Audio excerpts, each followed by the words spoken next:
Hello everyone. आप लोगों को अच्छे तरीके से पता है कि एनआईयूएस डीएलएड में जो है क्या क्या चीज़ें चल रही हैं। अभी जो है आप लोगों के वैकेंसी से रिलेटेड एक इन्फॉर्मेशन आया हुआ है। तो एनआईयूएस डीएलएड वाले बच्चों को थोड़ा सा बोल सकते हो कि राहत मिली है। क्या है इन्फॉर्मेशन उसको समझेंगे, और साथ साथ में एनआईयूएस डीएलएड में अभी अभी क्या क्या चीज़ें हो रही हैं उस पर भी बात करेंगे। कहाँ पर क्या इन्फॉर्मेशन निकल कर आ सकती है, ये जो चांसेस हमें पता चल रहा है उस वो भी आपके साथ शेयर करेंगे।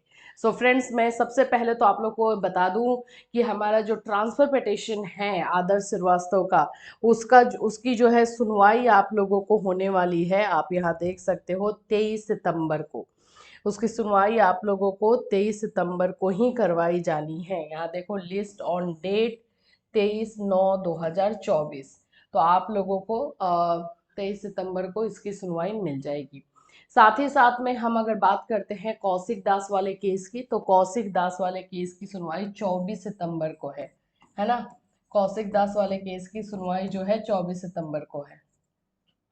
रिव्यू में अभी भी कोई डेट नहीं आया है, जैसे डेट आएगा वैसे आपको बताया जाएगा। तो दो केसेस जो है एनआईयूएस डीलिंग में लगे हुए हैं।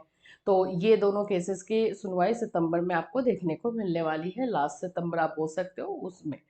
अभी बात जो हो रही है कि जो बीपीएससी टीआरई 4 है, उसका एक अनुमानित डेट आ रहा है कि कब तक ये वैकेंसी आपको देखने को मिल सकती है। तो जो टीआरई 4 है उसका डेट बताया जा रहा है कि अक्टूबर लास्ट वीक में या फिर नवंबर में जो है ये वैकेंसी आपको देखने को मिलेगी। कौन सी? टीआरई 4।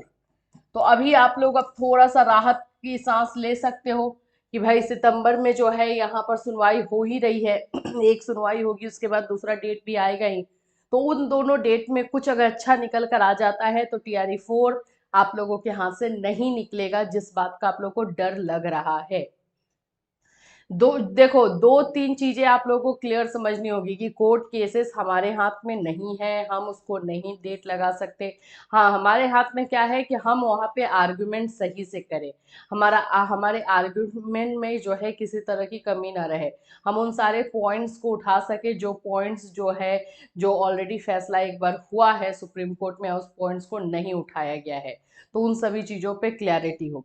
इसके साथ साथ एनआईएस डीएलएड में बच्चे जो हैं अब भी बहुत सारे लोगों से जाकर मिल भी रहे हैं, वहां पर भी अपनी बातों को रख रहे हैं। ये आपने बहुत सारे चैनल पर देखा भी होगा। तो हर तरह से जो है एनआईएस डीएलएड में काम चल रहा है कि किस तरह से इसे जो है आप लोगों को मान्यता दिलाई जा सके। देखो, अभी आप लोगों की जो सुनवाई है, अब जैसे कुछ लोगों का भी मैसेज आया था आज कल की रात में कि कौशिक दास वाले केस में अगर सुनवाई होती भी है तो मैम हमें क्या फर्क पड़ेगा, वो तो वेस्ट बंगाल का मामला है। ऐसा नहीं है। देखो, अभी ये दोनों के दोनों केसेस में कहीं पर भी कुछ भी, देखो सुप्रीम कोर्ट में अगर कोई भी मामला चला गया ना, तो फिर वो किसी एक स्टेट का तो नहीं रह जाएगा। इस बात को तो एकदम समझ के चलो। तो कौशिक दास वाले केस में भी अगर जो भी सुनवाई होती है, जो चीजें आती है, तो उसका जो इफेक्ट है वो पूरे इंडिया पर होगा। पूरे के पूरे इंडिया पर उसका इफेक्ट देखने को मिलेगा। तो इस बात को अपने दिमाग से निकाल दो कि ये दो केसेस है, इन दोनों केसेस में आपको फर्क नहीं पड़ने वाला है। ये यूपी का मामला हो जा रहा है, ये आप लोगों का वेस्ट बंगाल का है, तो ऐसा बिल्कुल भी नहीं है। इन दोनों केसेस में से किसी पर कुछ भी जो है अपडेट दिया जाता है सुप्रीम कोर्ट की तरफ से, उसका असर हमारे पूरे एनआईओएस डीएलएड के बच्चों पर होगा, चाहे वो किसी भी स्टेट के हैं।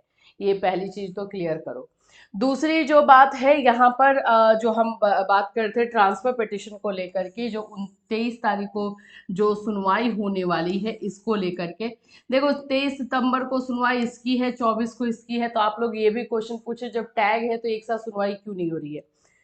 वेस्ट बंगाल का मामला थोड़ा सा अलग है, जैसा कि वो लोग हमेशा से बताते आ रहे हैं कि उसमें वेस्ट बंगाल जो है स्टेट जो है वो सपोर्ट भी कर रही है, और भी बहुत सारी चीजें हैं जो कि उनका अलग है। इसलिए ये जो है चीजें अलग ही सुनवाई होने वाली है। हाँ, ये जरूर है कि मामला जो है हमारे लिए एनआईयूएस डीएलएड के लिए वहीं पे अटका हुआ है। 18 मंथ्स वर्सेस 24 मंथ्स, 18 महीने 24 महीने के बराबर कैसे होगा ये हमें बताना है भाई। 6 मंथ्स का इंटर्नशिप है हमारा, वो तो एकदम क्लियर ही आपको बताना होगा कि कैसे है।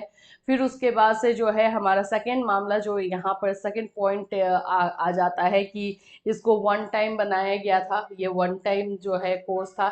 ऐसे करके 3-4 ऐसे पॉइंट्स हैं जिस पर कि सुप्रीम कोर्ट ने जो है फैसला दिया था, गवई जो जस्टिस गवई हैं उन्होंने फैसला दिया था। तो इन 3-4 पॉइंट्स जो वहाँ पे वैलिड, एक बोलते हैं ना कि जो पूरा एक दीवार खड़ा कर रही है, उसको उसके लिए जो है बोल सकते हो कि अच्छे से पॉइंट्स रख करके उसको ब्रेकआउट करना होगा, तब जा कर के हमें जो है हमारे लिए जो है रास्ता क्लियर होगा। तो पहले तो सुनवाई हो, पहले तो सुनवाई हो रही है, तो कभी कोई ये एडवोकेट नहीं है तो वो एडवोकेट टाइम ले रहे हैं, तो यहाँ ले रहे हैं, यही सारी चीजों में तो डेट निकल जा रहा है। लेकिन ठीक है, अभी 23 सितंबर और 24 सितंबर का वेट करते हैं इनमें क्या चीजें होती है। लेकिन बस मेरा यहाँ पे आकर के बताने का ये मकसद था कि पैनिक होने की जरूरत नहीं है। टीआरई 4 का जो है टीआरई 4 जो है आप लोग को अक्टूबर लास्ट या नवंबर में आने वाला है, तो आपके पास सफिशिएंट टाइम है अभी कि आप लोगों को जो है कोर्ट से कुछ राहत मिल सके, राहत लिया जा सके। दूसरी चीज अगर हम बात करते हैं यूपी वाले बच्चे भी मैसेज कर रहे हैं कि हमारा भी वैकेंसी आने वाला है, अभी तक कुछ नहीं हुआ है, हम क्या डीएलएड कर ले। भाई अभी डीएलएड करने भी जाओगे रेगुलर डीएलएड तो 2 साल लगेगा आपको, उसके पहले तो यहीं पे जो होना है ना वैकेंसी तो उसके पहले ही आ जाएगी आपको। तो अभी यूपी में भी थोड़ा सा टाइम लगेगा, ऐसा नहीं है, न्यूज आ रहा है तो ये नहीं है कि आपको 1 मंथ में वैकेंसी देखने को मिलने वाली है। कैसे भी होगा यूपी में दिसंबर जनवरी तक वैकेंसी जाएगी ही जाएगी। तो थोड़ा सा सब्र रखिए, और जो काम हो रहा है उस पर हम लगातार आपको अपडेट दे रहे हैं और देते रहेंगे। हाँ, आपको अगर कहीं से कुछ भी इंफॉर्मेशन आ रहा है जो आप हमारे साथ शेयर करते रहते हो तो वो बिल्कुल कर लेना, ताकि आप लोग का कोई कंफ्यूजन है वो दूर हो जाए, या फिर हमें भी जो चीज़ नहीं पता वो हमें आपके थ्रू पता चल जाए। ठीक है, इससे रिलेटेड कोई और अपडेट होगा आपको इसी चैनल के माध्यम से इन्फॉर्म किया जाएगा। Till then take care everyone.